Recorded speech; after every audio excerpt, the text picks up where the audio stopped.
عبد الله عبد العزيز فنان عذب، صاحب صوت جميل وإحساس رايق، عنده موهبة فنية كبيرة. الكل يراهن، يعني كل إنسان يسمع صوت عبد الله يراهن إنه حيكون نجم وله مستقبل في يعني في حياته الجاية.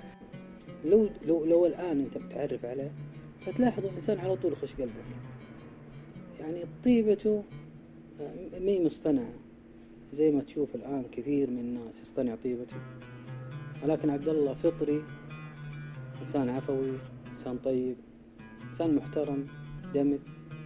فحقيقة لو الآن عرفته ما ودك يقوم من جنبك يعني.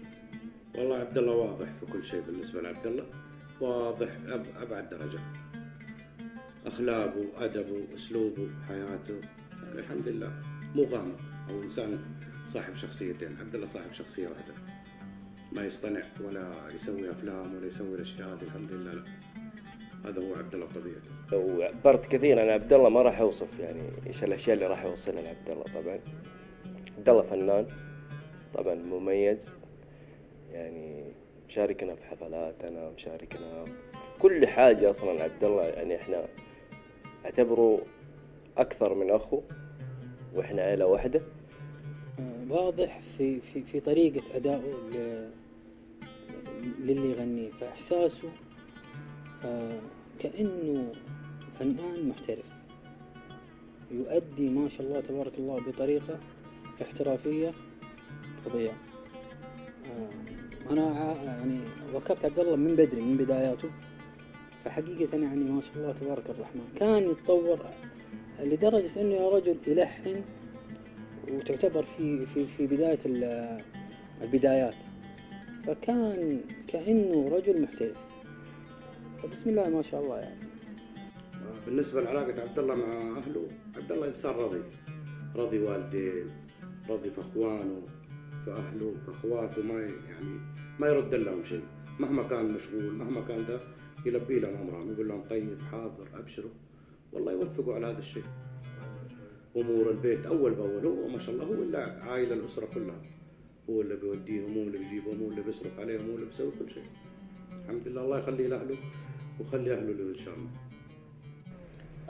صراحة صوته عادي، صوته رايق، ويعني يغني بإحساس، يعني إحساسه في الغنى. عنده موهبة في التلحين، يعني فنان متكامل بس بأمانة يعني. فأنا أعطيته كلمات عن الأم، فغناها، حسيت إنه هو كأنه هو مشاركني نفس الإحساس اللي أنا يعني كنت أتمناه، فكان لها نجاح. عبد الله واضح، بالنسبة لعبد الله واضح من أول الأكاديمية، واضح بطيبته بصدقه بكل شيء. هو ماشي يعني ما يصطنع إنه يسوي شيء جديد، هو على نفس الخطة يعني، وليه هدف معين إنه يوصل إن شاء الله ويكون من الناس الناجحين. صارت معايا مع عبد الله إنه جاني المكتب على أساس إنه يبغى حجز الصباح بدري، لسه العالم ما فتحت مكاتبها، ما حد اشتغل، ما حد إلا يبغى يطلع الرياض. الحين فين أشوف لك يعني؟ قلت له مالك إلا تطلع نقل جماعي ثابتكم في النوري. قال لي لا إلا يبغى يطلع.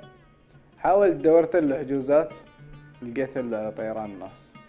المشكلة لقيت له ذهاب بدون عودة.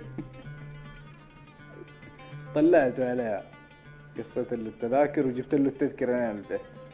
أذكر إنه مرة رحنا نشاهد وكان في أغنية بيسجلها، فأدى الأغنية وكانت مرة ما شاء الله تبارك الله يعني مضبوطة.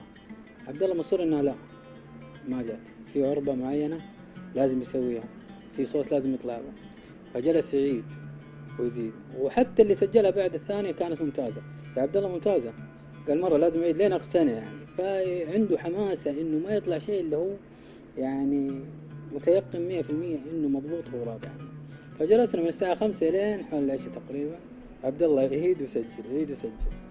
والله يوفق يعني، رجل بالحماسة هذه توقع له إن شاء الله إنه راح يوصل فوق. وبرضه في الأول والأخير أكون أنا السبب، أنا السبب الأساسي، السبب الأساسي في زعل عبد الله.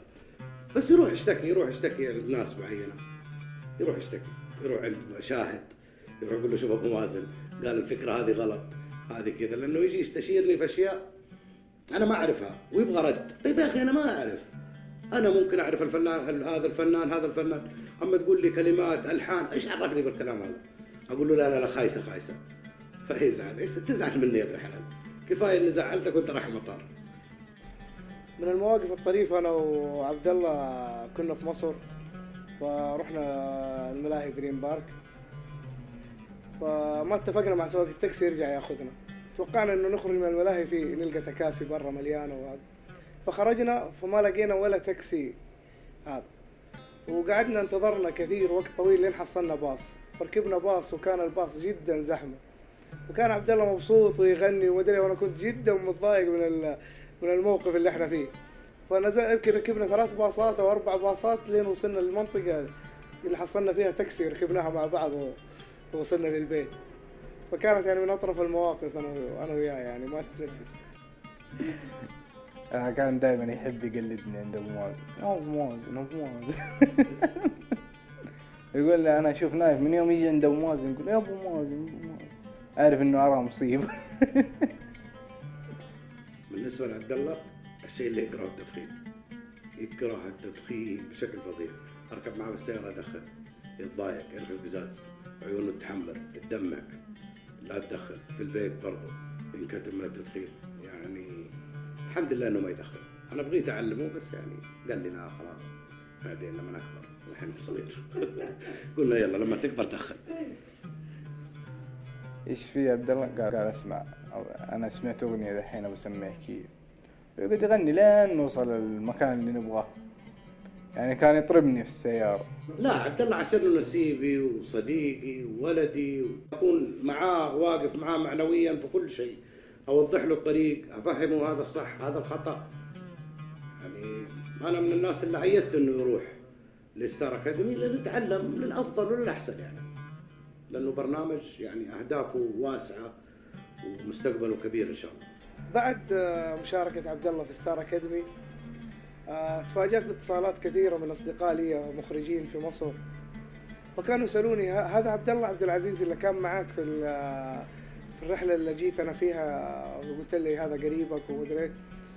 فأقول لهم إيوه عبد الله عبد العزيز. فكانوا مبسوطين وكانوا يعني يمدحوا في صوته وفي إبداعه وفي تواجده وفي تمثيله وفي حضوره، يعني تواجده الفكاهي. فجاتني عدة اتصالات يعني من مخرجين ومن ملحنين، منهم النقيب السينمائيين الأستاذ مسعد فودة، المخرج الكبير محمد طلعت، الملحن منير الوسيمي، والملحن سامي الحفناوي. كثير أشادوا يعني بإبداعاته ويتمنوا التعاون معه. فإن شاء الله بإذن الله يعني عبد الله جاي للأفضل يا رب.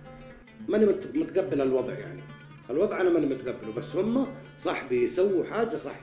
بس يعني تعرف الإنسان اللي يعز إنسان أو ليه مكانة، يعني أنا أبغى له كل شيء، أبغى له مكالمة نص ساعة 10 دقائق أعطيه، لكن هم عندهم أسلوب إنه يعني ما يبغوا توجيه من خارج الأكاديمية.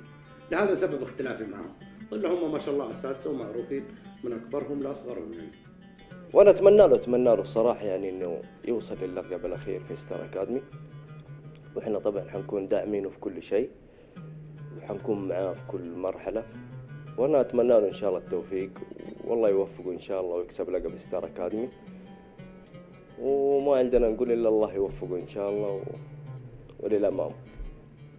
واقول له ربنا يوفقك ان شاء الله في ستار اكاديمي، تحقق امانيك، كمل مشوارك، انت صاحب صوت جميل وتستاهل كل خير، وربنا يرجعك السعودية بالسلامة.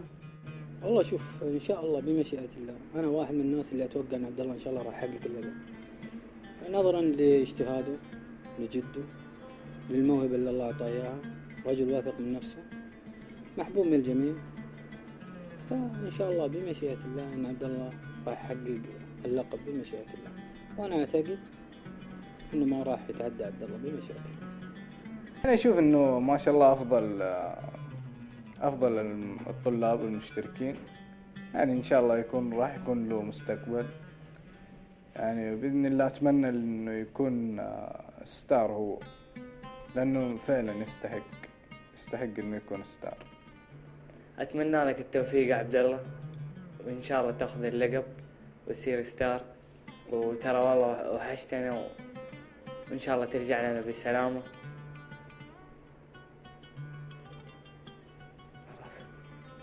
بالله عليك